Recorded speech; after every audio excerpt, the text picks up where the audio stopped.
अस्सलाम वालेकुम viewers, welcome to my channel. Viewers, कैसे हैं आप सब? उम्मीद करती हूँ कि आप सब ठीक होंगे। व्यूवर्स, आप देख ही रहे होंगे कि मैं हरे धनिया की कटिंग कर रही हूँ, तो आपके माइंड में भी बहुत सारे सवालात आ रहे होंगे कि मैं ये क्या कर रही हूँ। टमाटर भी नज़र आ रहे हैं आपको, हरी मिर्ची भी नज़र आ रही है, लहसुन भी दिख रहे हैं आपको। तो ये है हमारी चटनी, हरा धनिया और टमाटर की चटनी।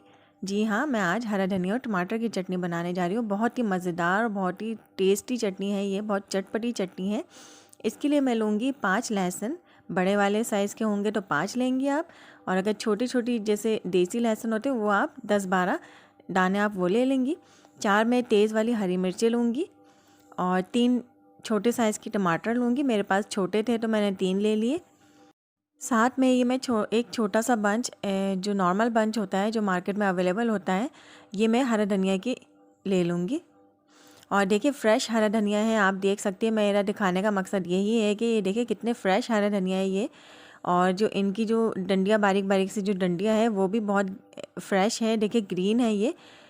अच्छा, इस चटनी में आप इसकी डंडियाँ भी साथ में कटिंग करके ले सकते हो। कुछ ख़वातीन होती है जो कि सिर्फ इसके पत्ते निकाल लेती है और डंडियाँ नहीं लेती, जबकि खुशबू इसकी डंडियों में बहुत ज़्यादा होती है। तो जो फ्रेश आप ले लीजिएगा चटनी के लिए हरे धनिया का जो बंच है। और नीचे से आप कुछ पत्ते जो नीचे लगे होते हैं उनको पत्तों को निकाल के अलहदा रख ले, और इसको सेटिंग करके आप बराबर करके आप सेट करते जाए पत्तों को, ताकि ऊपर हमें मैक्सिमम पत्ते हमें मिल जाए और नीचे जो डंडियाँ होंगी उनको एक साथ आप इकट्ठी कर ले। और साथ में जो नीचे आपको लगे कि डंडियाँ मोटी है इसकी, तो आप उसको कट करके निकाल सकती हैं। और इसको देखिए मैं बारीक बारीक से इसको कटिंग कर रही हूँ। और ये जो पत्ते मैंने अलहदा कर लिए थे इसको भी मैं बहुत ही बारीक में कट कर लूँगी। ये देखिए हरा धनिया हमने कट कर लिए हैं, इसमें इनकी नरम नरम सी डंडियाँ भी शामिल हैं। अब मैं टमाटर को स्लाइसिस में कट करने लगी हूँ। और कट हम इसलिए करेंगे ताकि जब हम इसको तवे पर हरे धनिया के साथ फ्राई करें तो हरा धनिया में अच्छा सा इसका फ्लेवर ऐड हो जाए और बहुत ही मज़ेदार सी चटनी तैयार हो जाए हमारी। मेरे इस तरीके से एक बार चटनी ज़रूर बनाकर देखिएगा और इंशाल्लाह आपको बहुत ही मज़े की चटनी मिलेगी। यहाँ देखिए तवे पर मैंने 2 खाने के चमचे सरसों का तेल ले लिया था। इसको हल्का सा गर्म होने के बाद मैंने इसमें हरा धनिया ऐड कर दिया। हरे धनिया को हमें इसमें फ्राई करना है, साथ में ही मैं इसमें लहसुन भी डाल दूँगी ताकि हरे धनिया के साथ लहसुन भी को भी मैं फ्राई कर लूँ। ये देखिए मैं यहाँ लहसुन डालने लगी हूँ। इसको मैं 1 मिनट के लिए फ्राई करूँगी। हल्की आंच पे आपको फ्राई करना है, नहीं तो ये हरा धनिया और लहसुन दोनों जल जाएंगे इसमें। ये देखिए 1 मिनट के बाद, 1 से 2 मिनट के बाद इसका जो कलर है और जो इसकी जो शक्ल है वो देखिए चेंज हो गई है। हरा धनिया बिल्कुल नरम पड़ गए हैं और इसको आपने हल्के ही आंच में करना है फ्राई, नहीं तो ये जल जाएगा सारा। और इसके बाद में 1 से 2 मिनट के बाद मैं इसमें टमाटर ऐड कर दूँगी जो मैंने कट कर लिए थे।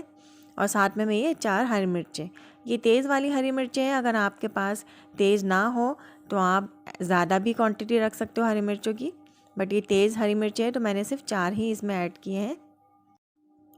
अब मैं इसको 5 मिनट के लिए ढककर हल्की आंच पे पकने के लिए छोड़ दूँगी। ये तो पहले से ही हल्की आंच में ही पक रहा था, जो मैंने फ्राई किया था वो भी हल्की आंच पे ही था। अब मैं बहुत ही स्लो कर दूँगी फ्लेम को और मैं ढककर इसको पकने के लिए छोड़ दूँगी।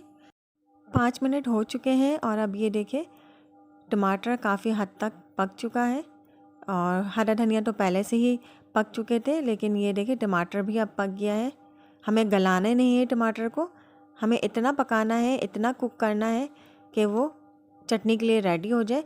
अब ये देखिए मैंने फ्लेम को ऑफ़ कर दिया था, और फ्लेम ऑफ़ कब करना है, जब ये नीचे से तवे पर हल्का हल्का लगना शुरू हो जाए तभी आपको फ्लेम को ऑफ़ कर देना है, जलाना नहीं है आपने। ये देखिए मैं इसको प्लेट में निकाल रही हूँ। अब ये गर्म है तो मैं इसको प्लेट में निकाल कर ठंडा होने के लिए रख दूँगी। और मैंने नमक इसमें शामिल कर दिया था, ½ टी स्पून, जब मैं इसको तवे पर फ्राई कर रही थी। अब यहाँ मैंने ब्लेंडर में मिक्सचर को ठंडा होने के बाद डाल लिया है और साथ में मैंने 1/4 कप मैंने पानी ऐड किया है इसमें।